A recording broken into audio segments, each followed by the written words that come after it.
अपना जो next topic है करंट इलेक्ट्रिसिटी का, वो एक लॉ है ओम्स लॉ। और ये ओम्स लॉ जो है it is a very fundamental and important law of current electricity. और शायद आपने स्कूल में इसको पढ़ा भी होगा, शायद। Let us study it. Okay, now this scientist Ohm give the relation between current and potential difference across the conductor. तो ओम्स लॉ में अपने को करंट और पोटेंशियल डिफरेंस का एक रिलेशन पता चलेगा। तो when we apply potential difference कौन अप्लाई करेगा? बैटरी या सेल। तो if V is the potential difference applied across this conductor, then this potential difference causes current to flow through it. इसका मतलब जब भी हम लोग पोटेंशियल डिफरेंस अप्लाई करेंगे तो उससे क्या होगा? करंट फ्लो करेगा इन अ कंडक्टर। ना ओम्स लॉ सेज जब तक कंडक्टर का स्टेट सेम है, as long as you maintain the state of conductor constant. Now what you mean by state of conductor? उसका फिजिकल स्टेट क्या होता है? तो physical state include various factors such as length of a conductor, area of cross section of a conductor, its temperature and its material. So these factors decide the physical state या physical condition of a conductor. तो अगर ये सब factors constant है तो current passing through a conductor is directly proportional to potential difference. Current passing through a conductor is directly proportional to potential difference. But this relation is applicable when the physical state of a conductor is constant. And this is Ohm's law. So let us see the statement of Ohm's law. If the physical state includes length, area of cross section, temperature and material. So if the physical state of a conductor remains the same, the electric current passing through the conductor is directly proportional to the potential difference applied across the conductor. Therefore, if V increases, I will also increase. Yeah, if V decreases, I will also decrease. So according to Ohm's law, I directly proportional to V, or V directly proportional to I. And therefore we write V is equal to R into I.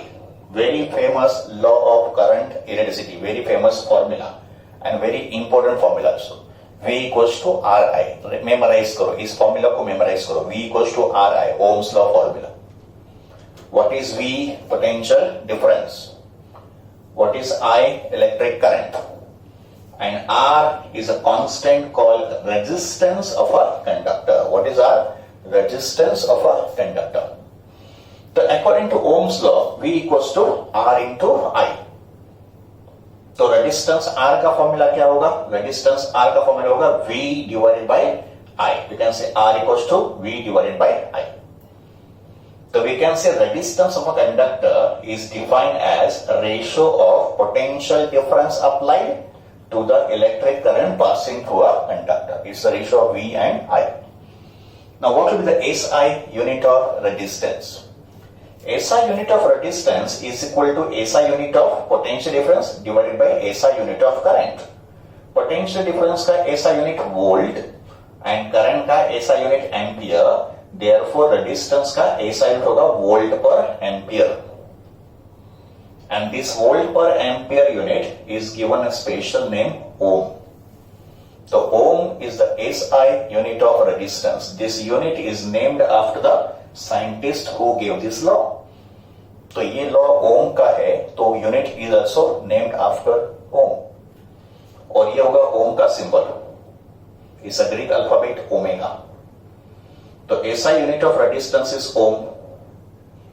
अभी इस ओम को कैसे define करेंगे?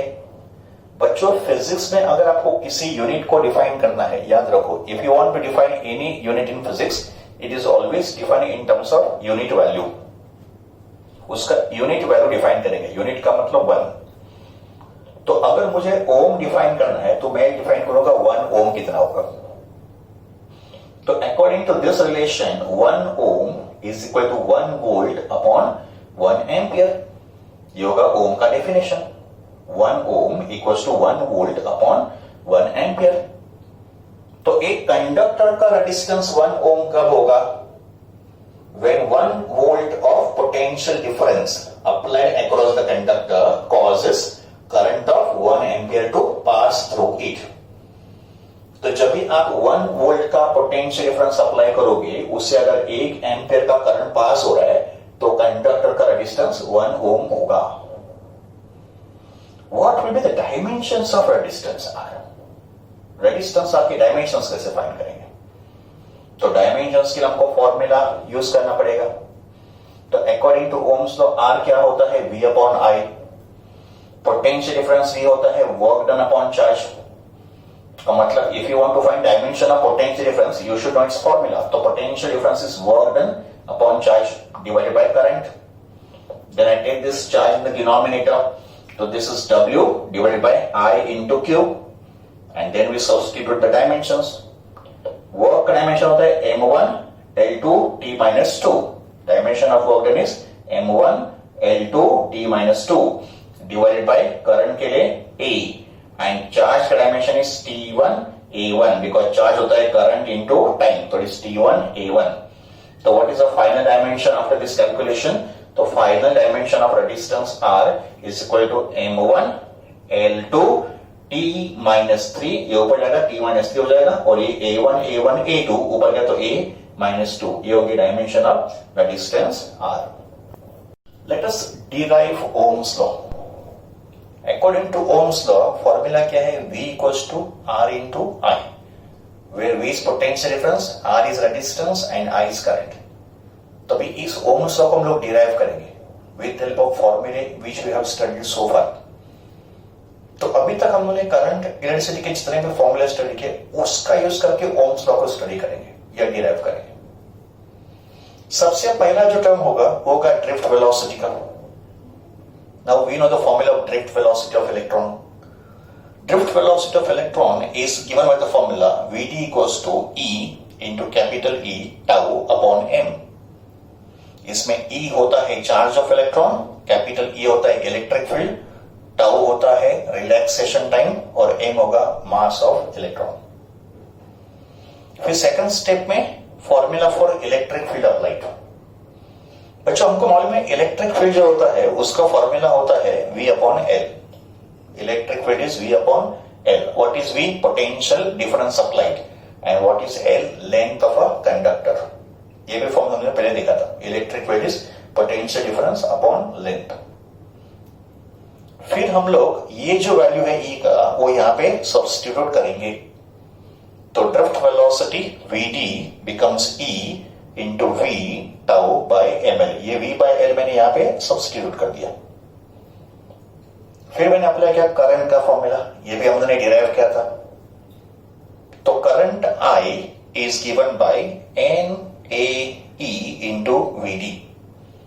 What is N? Number density. What is number density? Number of electrons per unit volume. A क्या है? Area of cross section. E क्या है? Charge of electron. And V is drift velocity. तो current I is NAEVD. अब हमको क्या करना है? ये VD इसमें सब्स्टिट्यूट करना है. तो let us substitute the drift velocity in this equation.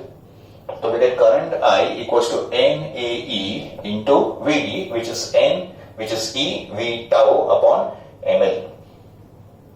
फिर मैंने इन टर्म्स को रीअरेंज किया.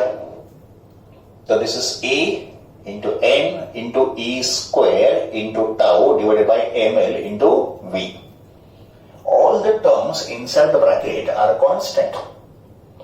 ये जो ब्रैकेट वाले टर्म्स है वो सब कांस्टेंट है. But potential difference and current can change, it can very. तो फिर अगर मुझे V का फॉर्मूला लिखना होगा तो ये पूरा ब्रैकेट में यहां पे ट्रांसफर कर दूंगा. तो V का फॉर्मूला क्या हो जाएगा?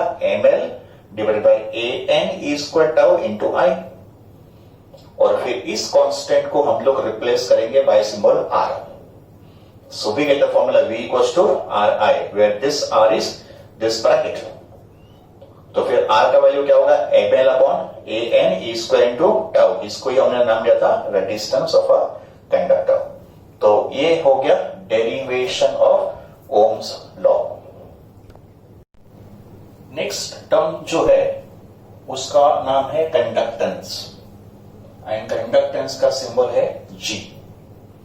What is conductance? Conductance is reciprocal of resistance. तो रेजिस्टेंस का रेसिप्रोकल को बोला जाएगा कंडक्टेंस। रेजिस्टेंस क्या होता है? रेजिस्टेंस होता है opposition to the electric current. का मतलब कंडक्टर इलेक्ट्रिकल करंट को जो अपोज करता है दैट इज कॉल्ड रेजिस्टेंस। तो अगर अपोजिशन रेजिस्टेंस है तो करंट को इजीली अलाउ करने का जो प्रॉपर्टी होगा वो कंडक्टेंस होगा। So to oppose is to resist and to allow is to conduct. तो सब्सटेंस का जो कंडक्टेंस होगा it will indicate how easily a substance can allow the current to pass through it. तो अगर conductance reciprocal of resistance है तो उसका formula क्या होगा, G equals to 1 upon R। Reciprocal of resistance, reciprocal is 1 upon R, but R का formula V upon I था। तो अगर resistance is V upon I तो conductance become I upon V। Now what is SI unit of conductance? SI unit of conductance is reciprocal of SI unit of resistance, and resistance का unit था ओम। तो अगर इसका unit ओम है तो इसका क्या होगा, ओम इनवर्स, का मतलब ओम पावर -1। कंडक्टेंस का यूनिट ऐसे भी लिखा जाता है mho, MHO, mho. And this word mho is nothing but ohm spelled reverse. का मतलब ओम का जो स्पेलिंग है OHM, उसको आप उल्टा लिखो तो क्या लिखोगे, MHO, that becomes mauve. And conductance का एक और यूनिट है सीमेंस, उसका सिंबल है S। तो ओम इनवर्स या मोव और सीमेंस ये होंगे different units of conductance. Now after conductance let us try to understand the VI graph of Ohm's law. VI का मतलब potential difference versus current graph. का मतलब एक एक्सिस पे पोटेंशियल डिफरेंस और दूसरे एक्सिस पे करंट होगा। यहां हम लोग ओम्स लॉ के दो ग्राफ को ड्रॉ कर रहे हैं। फर्स्ट ग्राफ में y एक्सिस पे V है और x एक्सिस पे I है, और सेकेंड ग्राफ में उल्टा किया हमने, y एक्सिस पे लिया करंट और x एक्सिस पे potential difference. According to Ohm's law I proportional to V है या V प्रोपोर्शनल टू I है, and when two values are directly proportional to each other their graph is always a straight line passing through origin। तो VI graph straight line passing through origin होगा, and I versus V graph भी straight line passing through origin ही होगा, because दोनों का direct proportionality है। फिर हमको दोनों ग्राफ का स्लोप फाइंड करना है। स्लोप का मतलब ये जो लाइन है ये एक्स एक्सिस से कितना इंक्लाइन होगा, inclination of a graph with x axis is slope. तो अगर एक ग्राफ एक्स एक्सिस के साथ एंगल थीटा फॉर्म कर रहा है तो स्लोप का एक फॉर्मूला है tan theta, where theta is this angle. फिर स्लोप का एक और फॉर्मूला भी है y2 minus y1 upon x2 minus x1। का मतलब you will select any two points on this line and you will find out their x and y coordinate, and then slope का formula y2 minus y1 upon x2 minus x1, वो भी एक slope का formula है। But अगर हम लोग y2 minus y1 करेंगे तो हम लोग v का डिफरेंस लेंगे, बिकॉज y एक्सिस पे तो v है। और अगर हम लोग x2 माइनस x1 करेंगे तो हम लोग करंट को सबट्रैक्ट करेंगे, तो y2 minus y1 upon x2 minus x1 का मतलब v upon I, and that is nothing but a distance. तो VI ग्राफ का जो स्लोप होगा वो रेजिस्टेंस होगा। सेकंड ग्राफ में I वर्सेस V ग्राफ है, ये भी ग्राफ स्ट्रेट लाइन होगा, इसने भी एंगल थीटा फॉर्म किया है। अगर हम लोग इसका स्लोप फाइंड करेंगे, स्लोप का मतलब tan थीटा, बट यहां पे स्लोप होगा y coordinate upon x coordinate, that is I upon V। And what is I upon V? I upon V होता है G, where G is conductance. तो V versus I graph का slope resistance होगा, and I versus V graph का जो slope होगा वो conductance होगा, एंड दोनों ग्राफ होंगे straight line passing through origin. ये लास्ट पार्ट होगा ओम्स लॉ का। इसके बाद Ohm's law topic will get over, और टॉपिक है लिमिटेशंस ऑफ ओम्स लॉ या ड्रॉबैक्स ऑफ ओम्स लॉ। का मतलब अब स्टडी करना है कि ओम्स लॉ की लिमिटेशंस क्या है और ओम्स लॉ कहां पे फेल होता है। Now we know that in Ohm's law, current is directly proportional to potential difference, or we can say potential difference is directly proportional to current. But Ohm's law का जो relation है वो certain conditions और certain materials के लिए ही applicable है। जैसे first जो ग्राफ है वो है I versus V graph for conductor. Conductor का मतलब मेटल्स, तो this is Ohm's law graph of metals. Usually हम लोग I वर्सेस V ग्राफ कैसे ड्रॉ करते हैं ओम्स लॉ का? Straight line passing through origin. But there is some variation observe in this graph. का मतलब इस ग्राफ का जो इनिशियल पार्ट है वो तो स्ट्रेट लाइन है, का मतलब एक सर्टेन स्टेज तक ओम्स लॉ ओबे होगा in a case of conductor. But एक सर्टेन लिमिट के बाद graph is expected to be dotted line. का मतलब जो डॉटेड लाइन है वो तो आइडियल कैसे, graph should always be straight line. But एक सर्टेन वैल्यू के साथ graph will be no longer a straight line but it becomes a curve. का मतलब हम लोग एक्सपेक्ट करें कि ओम्स लॉ का ग्राफ हमेशा स्ट्रेट लाइन ही होगा, बट एक सर्टेन वैल्यू के बाद ओम्स लॉ ओबे नहीं होता है एंड ग्राफ कर्व हो जाता है। तो यहां पे जो डॉटेड लाइन पार्ट है वो तो आइडियल कैसे कि ऐसे होना चाहिए, और ये जो कर्व पार्ट है वो तो ऑब्जर्वेशन कि ऐसे हम लोग ऑब्जर्व करते हैं। एंड ग्राफ अगर कर्व होगा तो फिर ओम्स तो ओबे नहीं होगा। तो फिर हमको ये वेरिएशन क्यों मिलता है? See when we increase potential difference, जब हम लोग पोटेंशियल डिफरेंस को इंक्रीज करते हैं तो पोटेंशियल डिफरेंस इंक्रीज होने से करंट इंक्रीज होगा। तो when we increase potential difference across the conductor, current passing through conductor will also increase, and as current increases temperature of a conductor will also increase. This is due to heating effect of electric current. Whenever electric current passes through any conductor, it produces heat. And अगर heat generate होगा तो temperature of a conductor will increase. So temperature increases as current increases, temperature will also increase. Resistance of a conductor depends upon temperature. किसी भी conductance का resistance temperature पे depend होता है. And as temperature increases, resistance of a conductor will also increase. And as resistance increases, अगर किसी conductor का resistance increase हो रहा है तो क्या कर रहा है, करंट को अपोज कर रहा है, मोर अपोजिशन, तो करंट विल स्टार्ट डिक्रीजिंग। तो करंट अगर डिक्रीज होगा तो फिर ये रिलेशन तो ओबे होगा नहीं। तो यहां देखो क्या हो रहा है, as V increases current will start decreasing, and अगर करंट डिक्रीज होगा as V increases current will start decreasing, तो फिर ओम्स लॉ ओबे नहीं होगा। तो ये जो रेजिस्टेंस का टेम्परेचर डिपेंडेंस है ये ओम्स लॉ में कंसीडर नहीं किया है। तो this factor is not consider while stating the Ohm's law.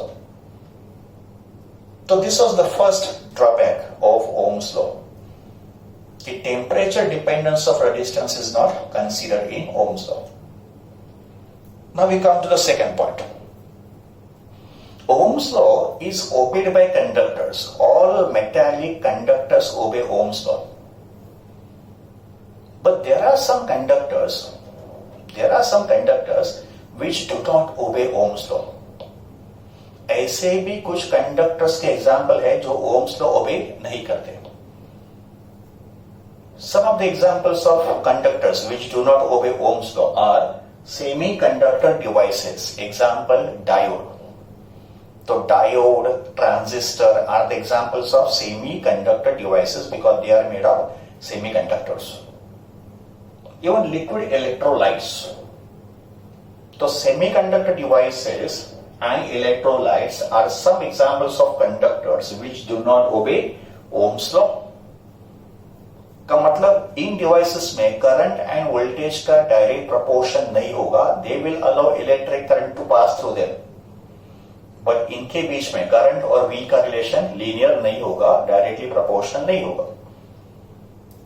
And such conductors which do not obey Ohm's law are called non ohmic conductors. तो conductors can be divided into two categories. Conductors which obey Ohm's law and conductors which do not obey Ohm's law. Conductor which obey Ohm's law will be called as ohmic conductors, and conductors which do not obey Ohm's law are called non-ohmic conductor. For ohmic conductor, graph of current versus voltage will be straight line, and for non-ohmic conductor which do not obey Ohm's law, इनका तो graph straight line होगा नहीं. For example यहां मैंने एक graph draw किया है. This is for semi conductor device called diode. तो डायोड एक सेमी कंडक्टर डिवाइस है. Diode is made up of semi conducting materials. और डायोड का करंट वर्सेस वोल्टेज ग्राफ या current versus potential difference graph is as shown in the figure. और यहां हम लोग ग्राफ में ऑब्जर्व कर रहे हैं कि आईवी ग्राफ जो है वो किधर भी स्ट्रेट लाइन नहीं है. एंड आईवी ग्राफ अगर स्ट्रेट लाइन नहीं है तो फिर इन दोनों का डायरेक्ट प्रोपोर्शन नहीं होगा. इसका मतलब diode do not obey Ohm's law. तो Ohm's law is not obeyed by certain type of conductors. ये हो गया ओम्स लॉ का सेकेंड लिमिटेशंस. तो these are the limitations of Ohm's law.